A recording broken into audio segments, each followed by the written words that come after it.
Hello everybody, this is actually a Harry X-Reader this time, and you're Voldemort's daughter in this. This is the same exact book as the last two.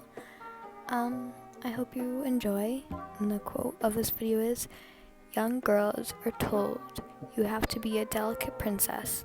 Hermione taught them that you can be a warrior." By Emma Watson. Your name is Dana Riddle. You couldn't believe everyone knew. He promised to keep it a secret.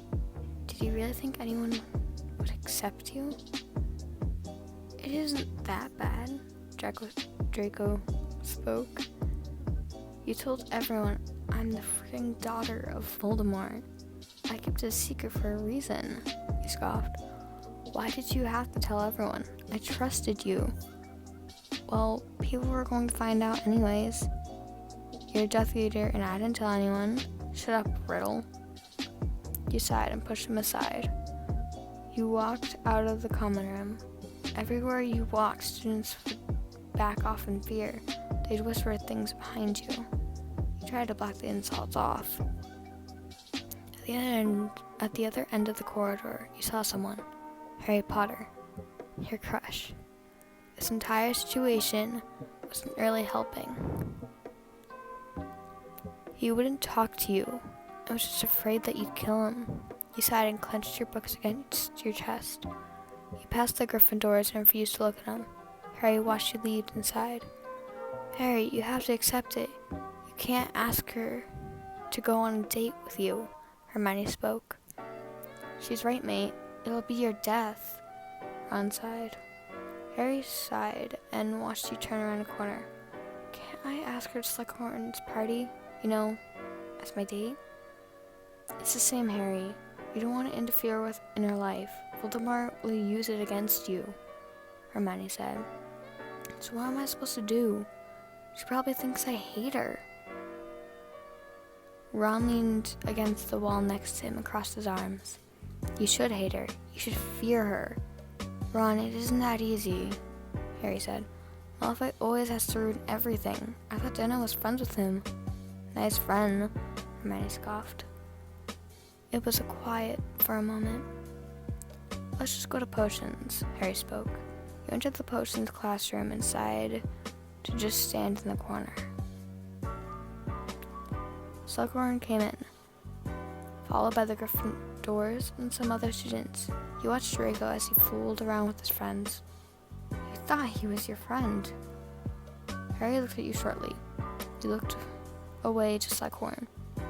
He started explaining that today we would finally be making a Mortentia. You had some information about it before. You got a chance to come a little closer. The smell of the wood of a broom and the smell of chocolate frogs entered your nose. It reminded you of Harry. You walked past it towards the cauldrons. Harry stepped closer. He smelled your favorite flower, which you grew at home. Also, the smell of old books and your favorite snack were clearly there. Harry clearly recognized you in it. He walked towards the table beside you. Draco and his friends joined your table. Shove off, you scoffed. Are you seriously angry at me? Draco asked. You looked at him and raised your brows. You ruined everything. Well, there are no tables left, so I'll just work here. He smirked. You sighed and started following the recipe, trying to get the potion right. Draco, Vincent, and Gregory weren't really taking it seriously. Before you knew it, Draco pushed Vincent and he knocked over your ingredients. Seriously? Can't you guys be normal for a second? Your ingredients were spilled across the floor. You sighed and moved your hand through your hair. Malfoy, I hate you so much. What did I do? Vincent was on... And who pushed him? Harry watched the scene and looked at his ingredients. No, Harry, it isn't good for you, Hermione spoke. But Harry didn't listen. He grabbed a few of his ingredients. You crouched down to the floor and tried to save some of yours. You immediately got up when Harry arrived. He looked at him and stepped back a bit. Here, he just said, and he opened his hand. They're yours. You have to use them. I have too much anyways, he smiled. He grabbed the ingredients. Thank you. Everyone looked at you and Harry. No problem. Harry spoke, and he walked back to his table. He smiled slightly as he used Harry's ingredients. Harry Potter just helped Dana Riddle. This just happened. When you were done, you walked back to the table of Harry. Hermione and Ron stared at you. Thanks again, Potter. He smiled. You didn't know whether or not you could say Harry or not. You walked back to your table. Alright, that's it for this lesson. Slughorn spoke. You gathered your stuff and walked out of the classroom. Harry couldn't wait anymore. He didn't have a date for the party, and he wanted to take you. He didn't care that you were Voldemort's daughter. He didn't care you probably wanted to kill him. Dana, wait. I just realized I could be pronouncing that wrong the whole time. It could be Dana, Donna. I don't know. You turned around and saw Harry.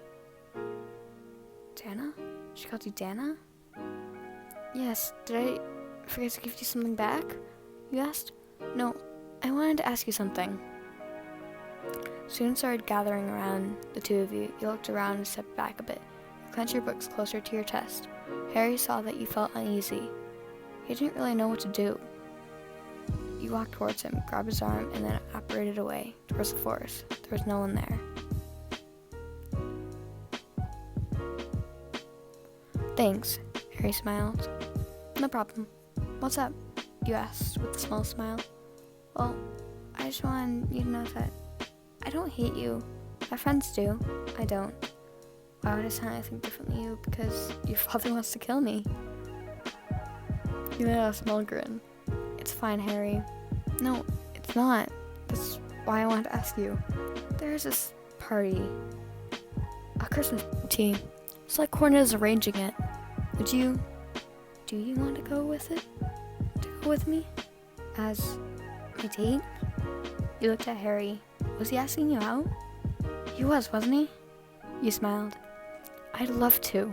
Harry looked at you in surprise. Really? You laughed and nodded. Alright, that's great. I'll see you then. Alrighty, I hope you enjoyed this video. Yeah, I think that's it. Have a great day!